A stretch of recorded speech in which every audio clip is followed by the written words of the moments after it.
Good morning, everyone. We're going to go ahead and get started now. My name is Brian Anderson, Executive Director of the Growth Partnership for Ashtabula County. Before we get started, I do want to acknowledge all the sponsors for this year's series. Besides the Growth Partnership, also Kent State University Ashtabula, our hosts here this morning, the Gazette newspapers, and Leadership for Ashtabula County. Welcome. This is our third installment of the 2011-2012 Profiles for Ashtabula County Breakfast Series. Our speaker today is Tim Green, Director of Sheldon Calvary Camp in North Kingsville / Conneaut. There's some vagueness there with the boundaries, but I'll let him touch on that. They are celebrating their 75th year here in Ashtabula County, and they were also one of the Best of the County award winners in September as well. It's true everywhere, and also true here in Ashtabula County. There are always hidden gems underneath our noses that, we go about our day-to-day business and we don't recognize that they're there or really understand who they are or what they do. And I think Sheldon Calvary Camp definitely falls into that category. Having gotten to know Tim and a little bit about what they do there through the Best of the County operations and now through his involvement with leadership, it certainly is a very impressive and important part of the community here in Ashtabula County. So I will allow him to do the rest of the heavy lifting here, and I know they're very excited and very proud to be here today. So please welcome Tim Green.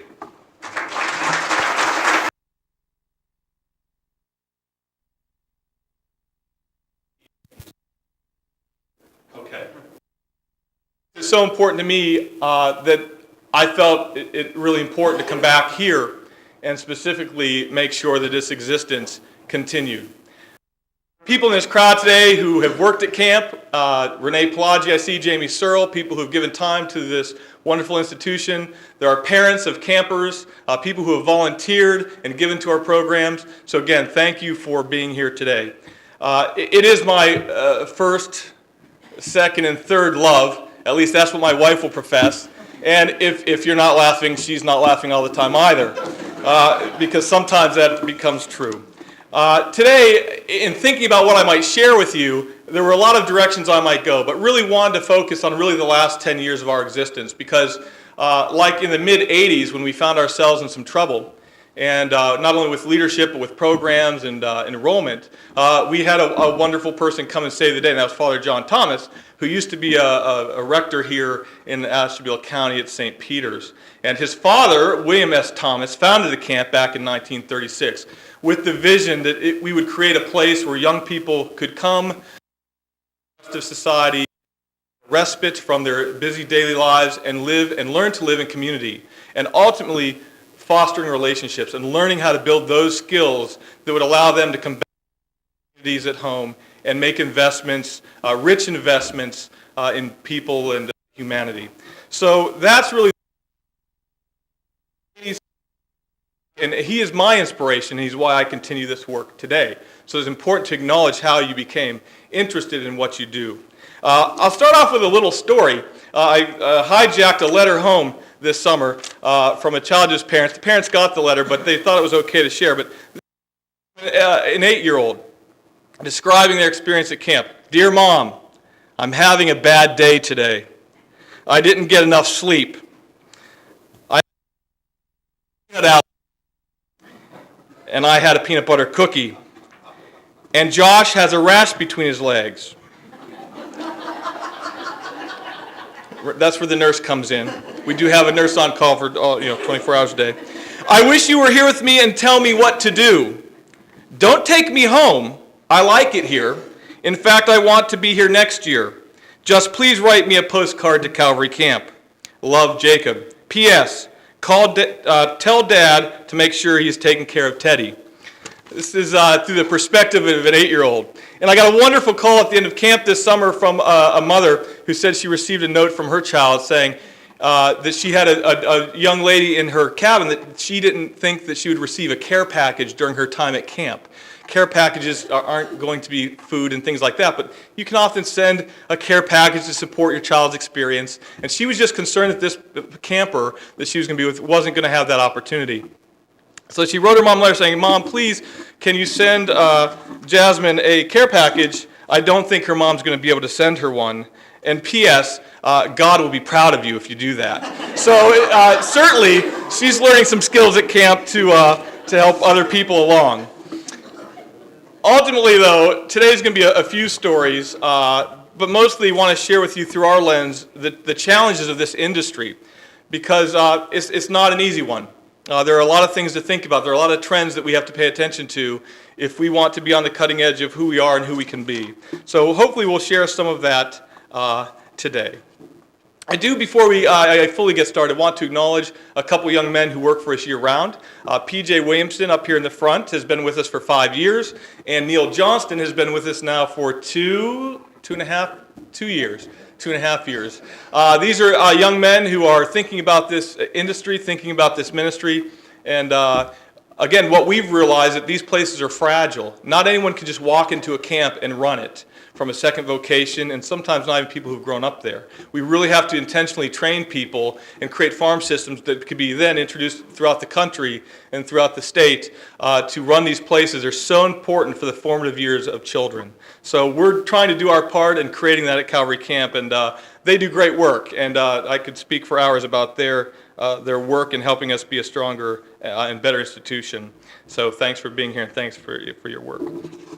So we'll go with the mission of camp. It's quite simple. We seek to build a Christian community which nurtures friendship, models the acceptance of individual differences, and values all of God's creation.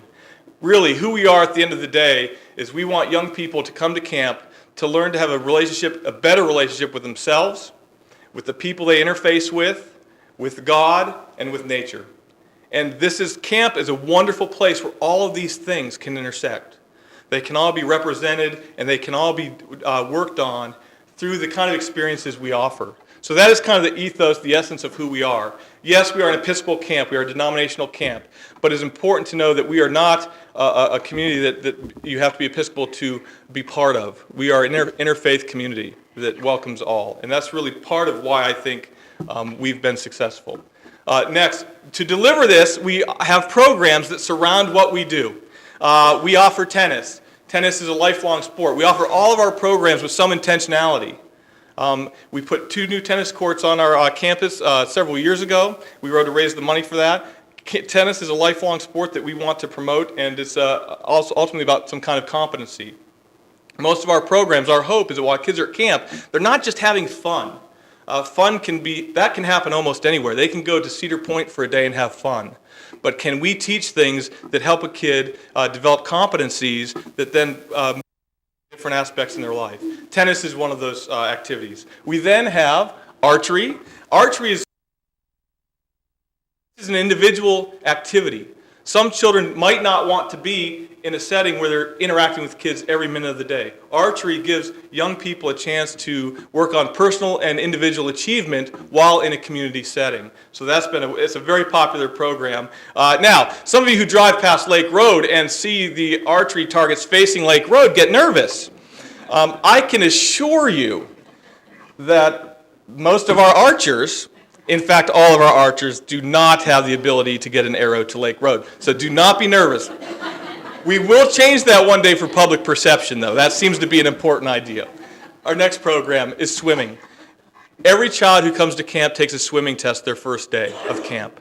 And if they can't swim, we're going to make that a reality for them.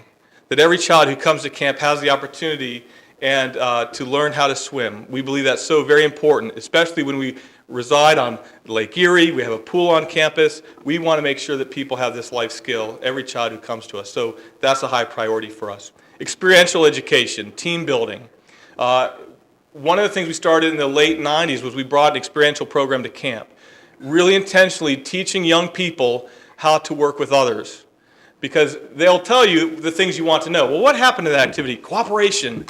Okay, well, what did that look like? If I had a video camera, tell me what cooperation looked like. What are the skills necessary to cooperate with another person or to trust another person? So we've integrated that program, and that's a lot of what we do in our extended season work. So obviously expanding on our leadership training. Fine arts. We believe heavily in the arts. We have people who come to us every summer with a number of gifts. Camp is kind of funny. We have 7 core programs, but every summer we have people who come to us with different gifts. So we create a latitude within how we do things so that we use the gifts of the people who come and who have grown up at camp. So we don't always go out and find someone to do a certain thing. We bring people in, explore the gifts they have, so that they can then share them out. And that really happens in our fine arts program. One summer we might have theater and drama. One summer we might skip that step. But it all kind of comes full circle to us. So those are some great pictures of what we do. Recreation. Camp in the early days was heavily focused on recreation, sports. In fact, on Friday nights it was boxing night. In the late 30s, 40s, and 50s, there was a boxing ring on the Calvary campus. It was a big deal. Father John tells a wonderful story of a fight that he had one evening where he was the underdog, and but that was part of our legacy and part of our tradition. So recreation is a big part of what we do, but we teach traditional and non-traditional activities. Again, getting people outdoors, getting them to exercise, and getting them to learn different competencies in a variety of activities. We have an equestrian program. We host 12 horses every summer. It is not easy to host 12 horses every summer, but we do. And it's a big part of our program. We have a preservation agreement with the Cleveland Museum of Natural History. 15 of our acres are preserved for the next 25 years. And through that preserve, we have trails where kids do trail riding. But before they ever get on the trails, we do a lot to get them used to being around a horse. Some of these children who come to us have never seen a horse very close up or touched a horse. So that's part of how we think about an interaction that's so very different than what they might experience in their daily life. Kayaking and sailing, we still like to use the natural resources of the area. One of the things you might want to know about Calvary Camp is that most camps have a hard time getting lifeguards. They really struggle. We have created a training program in-house. Generally, every summer we have about 30 or 40 lifeguards roaming around campus. So we have lifeguards in the fine arts area, experiential education. We can have on boats and in the swimming pool and the lake. So it's a really neat program that we've developed. And again, these kids go to college and then it becomes their first job. It's a wonderful work-study job and another way that we build competency in young people who come to us. So we have some great programs there. Photography. All of these shots that you're looking at right here were taken by children. They every day help populate our website. Parents, and I'll tell you more about the anxiety of parents leaving their kids for a week. The kids are just fine. The parents struggle just a little more. That's the world that we live in. It's one of the trends that we've had to pay attention to. So part of what we do every day is we upload pictures onto our website, a variety of pictures so that parents can see their kids in action. And it's become a really great part. So someone is hired every summer to walk around with a camera, take pictures, and to train young people how to do the very same thing. And they really do some technical training. So there's some wonderful shots here, and they've really been able to capture some wonderful things over time.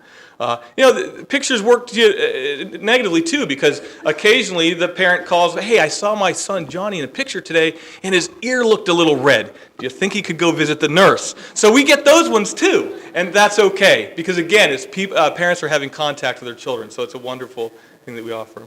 Leaders in training. It is important that we grow servant leaders at Calvary Camp. And I'll talk a little more about how when we were getting a little bit away from that. But we want young people who leave our community and bring the joy and love and spirit of Calvary Camp into their own. Part of that is thinking and learning about how to lead. So we have a leadership and training program for our 15-year-olds who come to camp. And during canteen time, which is at 8 o'clock every evening, we don't think it's a good idea to fill kids up with sugar, but we have for 75 years, and we still do. So at 8 o'clock every night, kids visit the canteen, and they can buy some candy. Well, on Weekend Do Night, kids visit the canteen, and they have the opportunity to sacrifice an item that night. And then the proceeds from what they sacrifice go towards a given charity that week. So we're really trying to teach young people about philanthropy in the camp setting, and that there are sacrifices you make and things that you give of yourself, and sometimes that's time and energy and your intelligence, but sometimes there's a monetary amount to that. So really talking about philanthropy and how we tuck that in. So our leadership and training program is part of that. Then we have our junior counselor program, and these are our future leaders at camp. They are 16-year-olds. Now, believe it or not, years ago, if a staff member had a day off during camp, a camper would take care of that cabin for the entire day. It wasn't the best practice.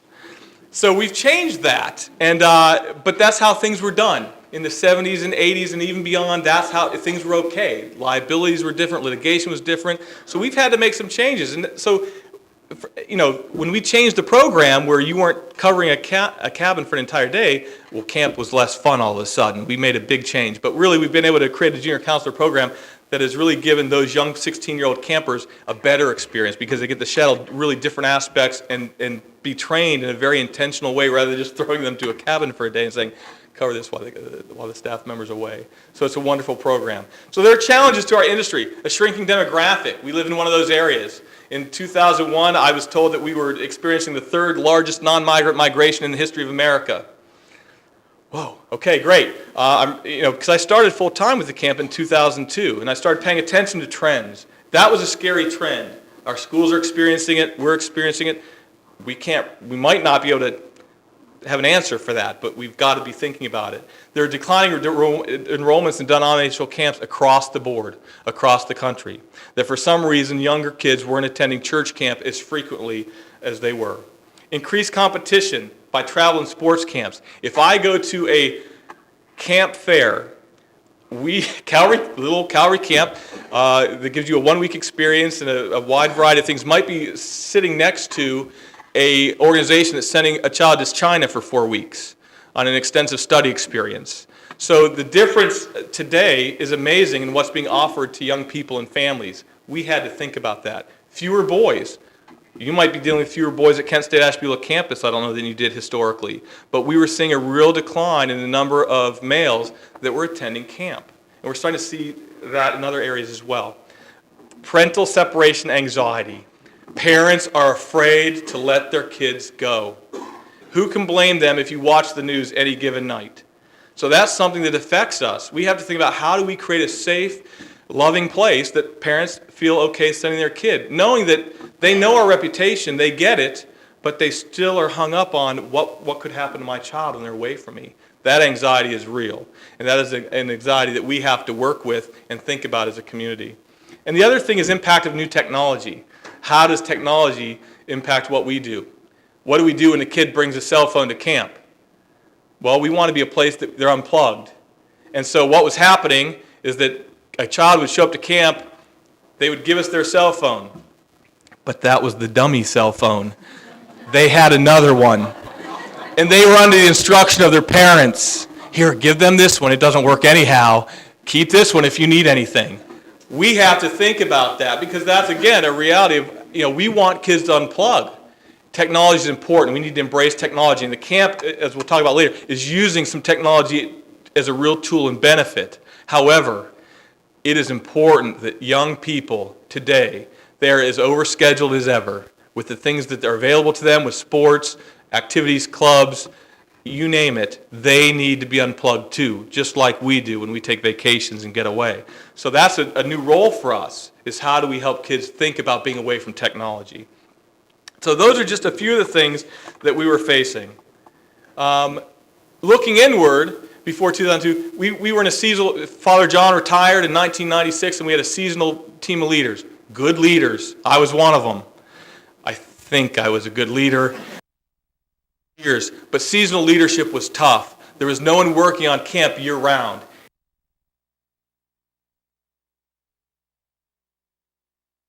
We opened and we closed, which created kind of a club culture, that people would come in, this is their place to be away, they'd close it. We really didn't have that relationship with the community that we really wanted to have, that we could have, and that would be beneficial to hopefully both parties. It seemed like we were raising a consumer generation of children, and we know we're doing that anyhow, but we don't want to do that at camp. We want camp to be about service and about a depth of thinking that is beyond just what's in it for me and how much fun can I have this week. We don't want to overwhelm them with the ills of the world, clearly, but we want them to think deeper about who they can be and what they have to offer and explore their gifts. Our retention rate was 60%. I will tell you, most camps say, we love that number. That's a standard. We don't like it. It means that 1 out of every 3 kids coming to camp wasn't coming back, and that wasn't good enough. And so we had to ask ourselves, why is that happening? That's, even though we could fill the 300 that might leave in a given season, why did that one child not feel connected to who we were and what we were trying to do? We were operating a $300,000 budget, $15,000 coming from the diocese, and we had a 75 to 25 female to male camper ratio. We had some challenges. So we had to think about how are we going to, after being in a good position to 96, what we were going to do in 2002 to right the ship after 9/11, different significant events in our history that challenged how people thought about an experience away. So we had to become more intentional than ever. And I will tell you, camp is a slow place for change. People don't like change anyhow. Try being at a camp and making change, because you break a tradition, you break a heart at camp. That's just how it runs. And so you really, there's a big resistance, because we must stay the same has always been the mentality. We've got to be who we were last year. We all know that if we stay the same, we're not going to be around. And so we've had to make some changes that were hard for people to accept. Again, that club mentality. We like who we are. We're good enough. Well, maybe we can be more. So we really had to shape ourselves and think about that. So some of the things, the investments that we've made, really it's been in staff training. If we don't invest in the people who work for us and give them the tools and skills to connect with young people, we're missing the boat. We have 17, 18, and 19, and 20-year-olds. Those are our primary resource at camp. That's our staff. That's 85% of who we are. They're kids themselves. So we've got young people working with young people, and we needed to put time and energy into that. So one of the things that happened is we had a $10,000 marketing budget and a 2,000 staff in training budget. Those budgets became inverted quickly. Because in our business, if you make contact with a kid, they'll come back. If they legitimately feel you care for them, they will come and be part of who you are and what you're doing. They'll want to be there. And we needed to get to that point again, to be the best of who we could be. So we started doing a number of things. We have year-round training events now. We take our staff to different various trainings throughout the year. They come in and they train for 2 weeks. Back in the early 70s, staff training was you showed up at camp, you got the buildings ready, and then the kids arrived. And then you crossed your fingers and hoped that they would have a good experience. I mean, they did. We were doing good work, but we weren't intentional about the kind of training we were doing. We didn't talk about issues like relational aggression and gender issues and how we might treat that. If we started thinking about treating boys and girls slightly differently, then maybe more boys would start coming to camp, because if we treat them the same, we're not getting it. And that relational aggression at its core, we could look for the cues for that, because at its core, it's a friend getting in the way of being a friend with another person. It's stopping that relationship from growing. And we knew that if we could identify the cues of relational aggression, both at the staff level, that first day of staff training, and carrying it through the camp experience, we wouldn't lose kids along the way. And so we've really intensified who we are in terms of our staff training. We also knew that living in community was important. I didn't want to be the only one up here running camp. I wanted to be surrounded by people. PJ, Neil, and the future and folks who will come after them and join them. That living in community was going to be an important part, and that year-round employees who have their eye on who we could be was going to be important. So those are a few things. We conducted mission trips. We thought, you know what, if we're asking people to go out and take the joy and love of Calvary Camp into their community, we might want to show them how to do that. So we created mission trips in which in the wintertime our staff will come together and we'll go to Memphis, Tennessee or somewhere else, one of the poorest geographies in the country, and spend a week there making and giving some light of camp to some dark places. And so we created mission trips and that kind of work. So those are the kind of things we've done to change who we are. In terms of programs, we were a little static. We had one program. The one program was co-ed camp. You come for a week or 2 weeks, and family camp, where you bring your whole family for a week. How were we going to work with families who are afraid to send their kids away if we had only 1 week programs? And they couldn't, that's too long. They don't see the light at the end of the tunnel at that experience. So we've created a number of programs to help parents understand better the camp experience. So we started Ready Set Camp, which is a 3-night, 4-day camp for kids 7 to 12. Parents can handle 3 nights. We found out that, so Ready Set Camp isn't for the kids, it is, but it's for the parents. It's for the parents so that they could get over their anxiety, and what we've seen is that the retention from that's incredible, almost 85-90%. That families will allow their kids to go to Ready Set Camp, and then their kids come home, Mom and Dad, that's way too short.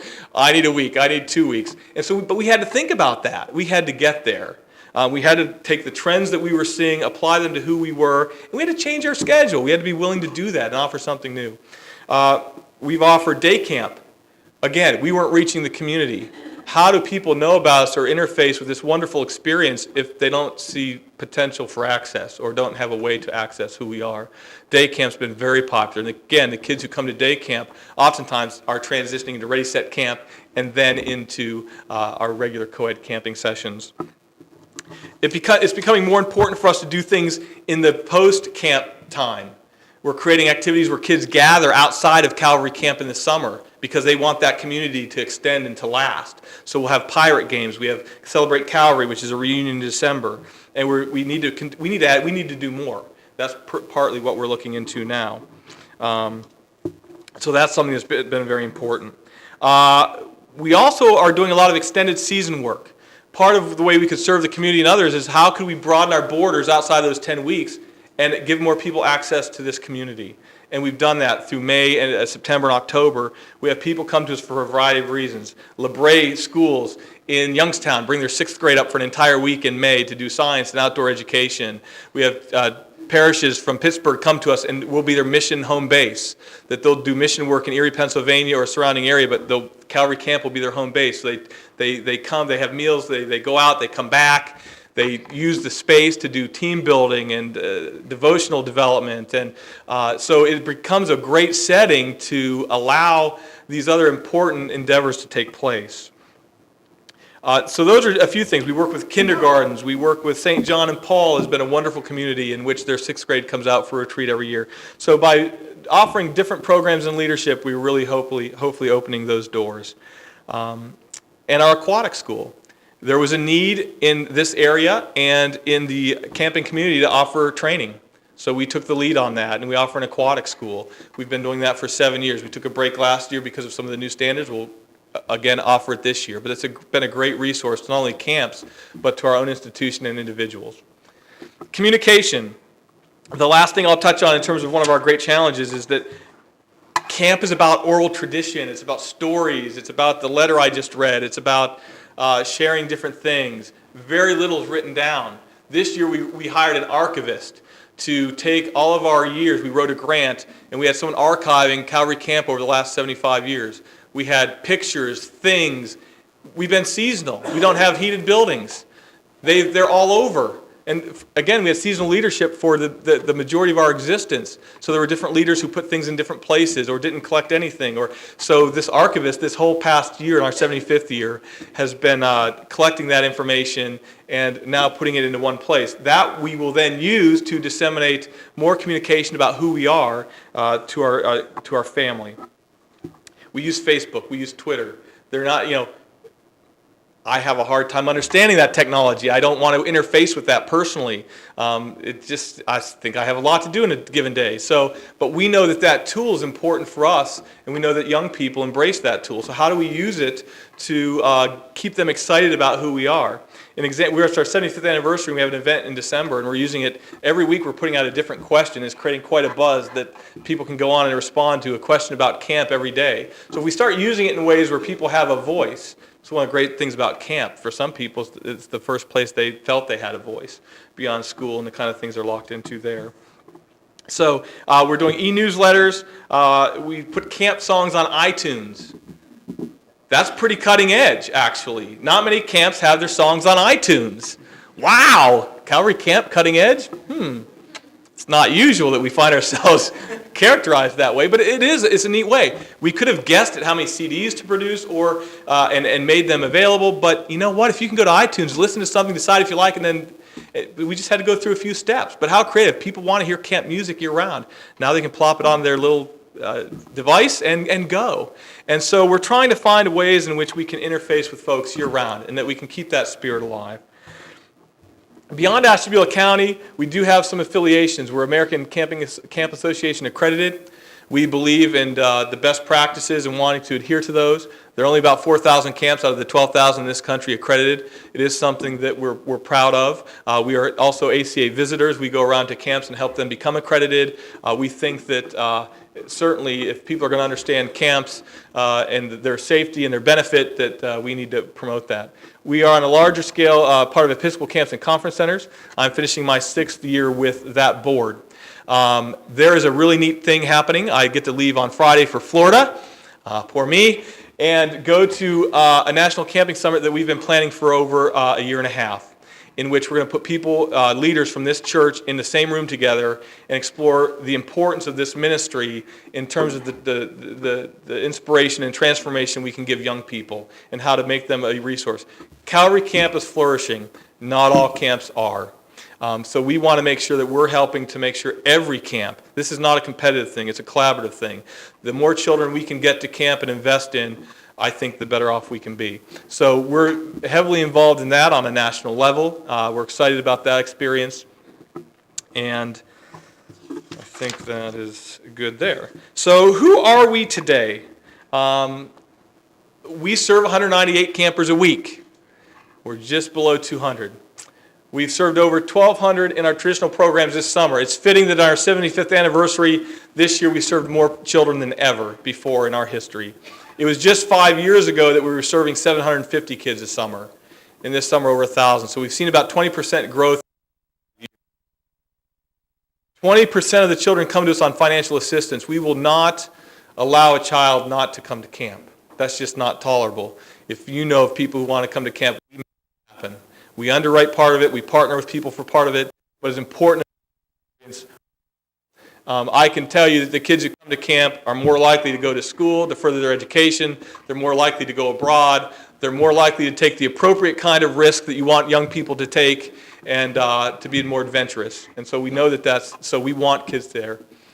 We served over 1,000 people in our extended season programs. Again, 10 years ago we weren't serving anybody. Campers hail from 25 different states. Kids came from 25 different states this summer to be with us. Second, third, and fourth generation families. And that, again, is an economic driver here. We bring thousands and thousands of dollars into this community. So many favorite local haunts. I mean, they're going to the White Turkey. They're going to Pea's Eyes. They're going to the Covered Bridge. Those are just the restaurants, let alone they're staying places, they're visiting places, they're creating experiences for themselves. We employed over 94 individuals this summer we employed from 15 different states. I joked that we're the second largest employer in North Kingsville. So, but I think it's true. Granted, it's seasonal, but I think it's true. And it's important for us to be that. We want to be a place that gives people opportunity. So we have 5 year-round positions now, and a few years ago it was 1. We have 44 structures on our campus that are under roof that we manage, care for on 60 acres of land. That is no easy feat. Because what I will tell you about our operating budget is that it's for operating. It is not for capital improvement. So when people ask, well, what do you do the rest of the year? I have an easy answer for that in terms of how we think about caring for this place. We now have an over 80% retention rate, and that's still not good enough. It's getting there. It's getting close to where we want to be. And again, camp's not for every kid. We need to be clear about that. There's no question. But I think it's for most kids. And if a kid comes to us and wants to try that experience, we want to make sure we capture that experience for them. And again, these are numbers. But again, this isn't about the numbers. For us, it's about how many people we can reach. The numbers just help tell the story. Homesick departure in 5 years of over 4,000 kids. And that kid came back this summer. So that's an amazing thing. And that's to the credit of the people who work with us. The nurses, the counselors, the cooks. Kids love camp food. After 33 years, I'm not so sure I love it anymore.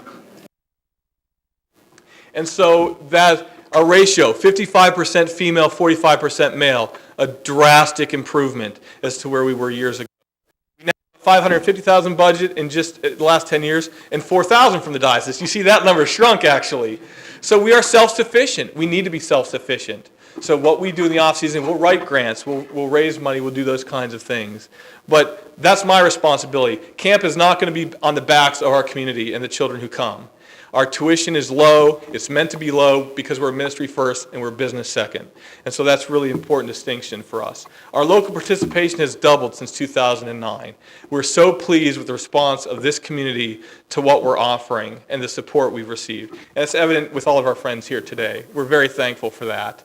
And again, it's a place and come together to learn about one another and to be together and learn about what a relationship when you're looking face to face with someone really can mean and look like and feel. Our camp your camp friends are your friends forever. I will tell you that the people who come to camp, they remain friends forever. Beyond high school, beyond college, your buddy at camp, if you spend 4 or 5, 6, 7 years at camp, you're going to have friends for life, and you will keep in touch. And it'll be part of who you are.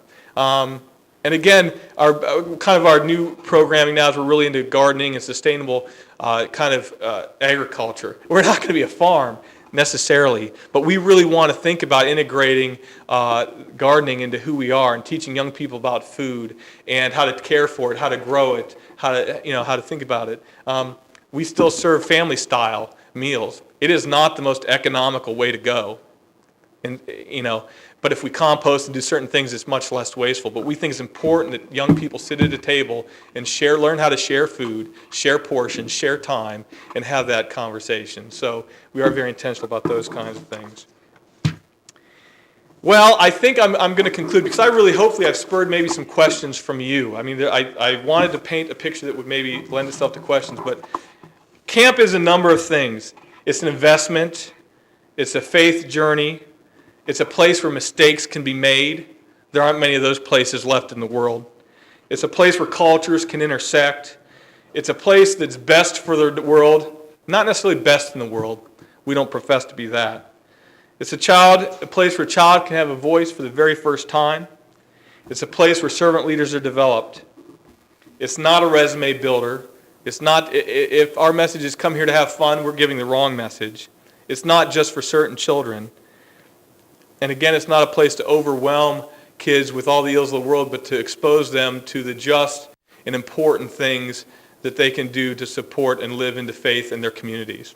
And the last thing I'll say is that our kind of motto is that oftentimes, and I said this at the kind of world we're going to leave to our children, but our question is what kind of children are we going to leave to the world? And we're serious about that. And that's an important question that if we can try to get an answer. We're not going to have the answer to it always, but if we can search for that answer, then hopefully we're searching for the right things. I can't thank you enough for being here today, listening to the camp story. It is a story that is rich with tradition, love, and respect, and ultimately people. It is an institution that has lots of buildings, a little bit of land, but today the people still make Calvary Camp what it is, and I know that will continue.